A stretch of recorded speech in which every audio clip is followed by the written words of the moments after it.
plateforme logistique. Je pense que, comme vous le savez, notre pays, comme je l'ai dit dans la salle, nous sommes un pays semi-enclavé.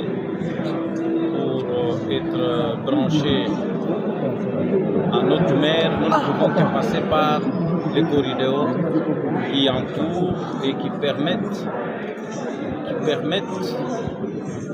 que nous puissions être alimentés en cargaisons qui viennent de l'extérieur, tout comme nous puissions aussi, ça ce sont les importations, que nous puissions aussi évacuer ce qui sort du pays vers l'extérieur en termes d'exploitation.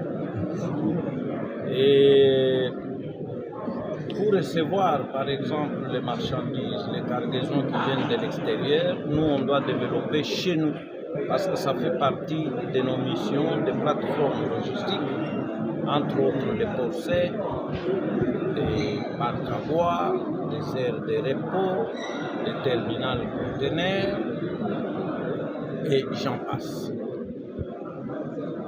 Dans la politique actuelle de l'entreprise, nous accordons une très grande importance à ces plateformes logistiques.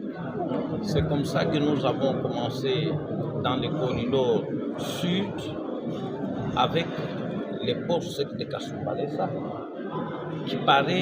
dont la construction paraît prioritaire pour le moment pour décongestionner ces corridors. Et ces ports secs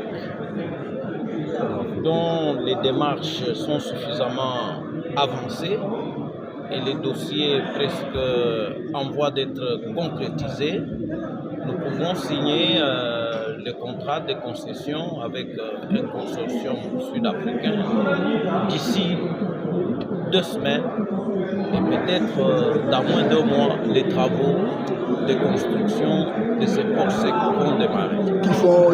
Qui finance le projet en question, c'est le GFREM ou c'est l'État? Nous avons choisi la voie d'un PPP, qui est un partenariat public-privé. C'est vrai que le GFREM est dedans. Comme le GFREM est dedans, c'est l'État congolais qui est dedans. Mais nous avons un concessionnaire qui va financer le gros des travaux de construction et de réalisation de cette infrastructure stratégique pour la République.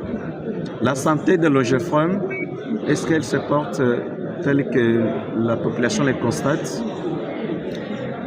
Bon, la population, c'est les médecins. Je ne sais pas comment vous appréciez la santé de l'OGFREM. Quand vous voyez ces stands, vous voyez ces personnels, vous voyez le calme qui règne à l'office depuis que nous sommes à la tête de cet établissement public. C'est un établissement qui se porte mieux. Et nous voulons encore que cette paix puisse régner le plus longtemps possible pour que le personnel de l'OGFREM qui se sont déjà inscrits dans la vision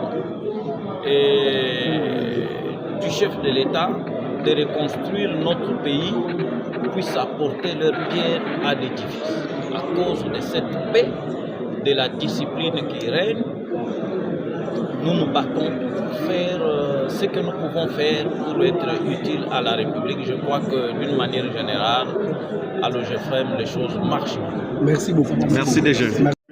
D'avoir permis à ce qu'on débatte aujourd'hui sur la question de l'Est, où en espérant que le conflit se finira bientôt, le cadre de réflexion aujourd'hui c'était que faire pour donner l'accès à l'énergie à l'Est, permettre à recréer un développement économique, tenir compte des enjeux régionaux, du commerce transfrontalier. Donc toutes ces questions-là sont posées aujourd'hui, sont pertinentes parce que s'il y avait un retour de la paix, mais que nous ne sommes pas préparés, malheureusement nos populations, même si elles auront les balles très foutues, continueront à vivre dans la pauvreté. Donc je salue en tout cas cette initiative. Nous avons eu donc l'occasion de présenter notamment les grands projets d'infrastructure portés par une société américaine qui s'appelle Symbion, de 240 MW. Virunga aussi était là. Ils ont pratiquement un projet qui allait jusqu'à 100 MW. Et tous ces projets d'électrification, nous sommes convaincus peuvent aller à l'industrialisation qui à terme permet le développement dans la partie sud-est et de stabilité. Le président Baek parle d'une mentalité qu'il faudra bien encadrer. Comment est-ce que vous analysez cette intervention? Je pense que le président Baek a tout à fait raison. Il y a la pauvreté, malheureusement, et les conflits vous font perdre les repères. Je pense que la directrice qui était là a bien expliqué. Certains jeunes ou certaines personnes qui ont été dans des conflits perdent le sens du bien et du mal. Ils ne savent plus vivre correctement en société et paisiblement. Donc, il faudra avoir une réflexion comment rappeler tous nos frères et sœurs qui vivent en situation difficile, réapprendre à distinguer qu'est-ce qui est bien et qu'est-ce qui est mal. La sécurité, le civique, et savoir que finalement, comme le président Baek l'a bien dit, la première richesse du Congo, ce ne sont pas les mines, c'est sa population. Et sa population, c'est une population éduquée, une population formée, comme ça a été cité par le PCA de l'enseigne. Vous êtes aussi député national. Votre nom circule parmi ceux qui pourront peut-être remplacer, succéder à Président Kabila à ce sujet. Comment est-ce que vous répondez? Non, écoutez, il y a effectivement, on a eu ce que vous savez au niveau de l'Assemblée nationale. Maintenant, la processus doit se faire au sein de la majorité pour désigner un candidat.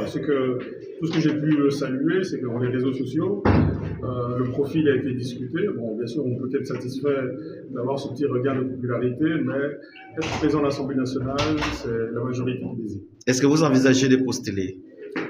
On ne postule pas, en fait, c'est les partis politiques qui doivent définir le profil, qui sera mieux de pouvoir diriger l'Assemblée nationale, donner des enjeux, qui est le chef de l'État aussi, qui est le chef de la majorité, portera son choix sur qui. Et puis nous, les députés, qui sommes membres de la majorité, quand le nom se portera sur une personne, on s'explique pas. Merci beaucoup.